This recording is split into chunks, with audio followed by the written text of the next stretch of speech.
we go. And here we go.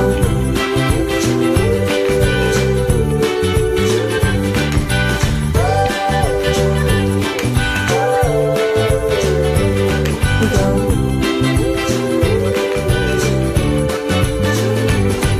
I got these fresh eyes. Never seen you before like this. My God, you're beautiful. En Huesca encontramos desde establecimientos que ya existían cuando se hundió el Titanic hasta locales vanguardistas propios de la más cosmopolita de las ciudades.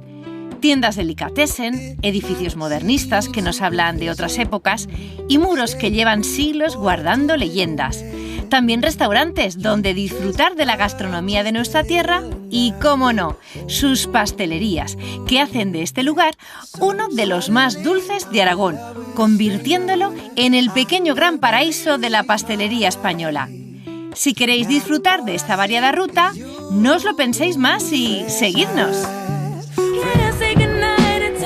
Especial importancia tiene en Huesca la pastelería artesana, que se materializa en la llamada Ruta Dulce, un recorrido por sus pastelerías donde poder degustar todas sus exquisiteces.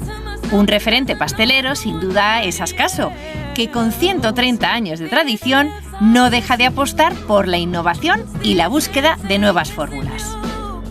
Aquí podemos adquirir selectos licores de importación y porcelana pintada a mano.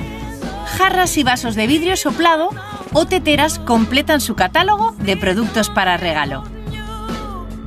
De su repostería destacamos su famoso pastel ruso, cuya receta original sigue siendo uno de los secretos mejor guardados de este obrador. También los lamines, que conjugan el chocolate con sabores autóctonos como la albahaca.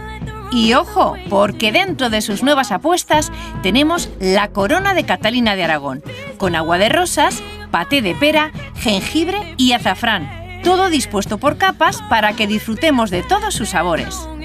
Sea cual sea vuestra elección, aquí encontraréis propuestas muy, pero que muy exquisitas.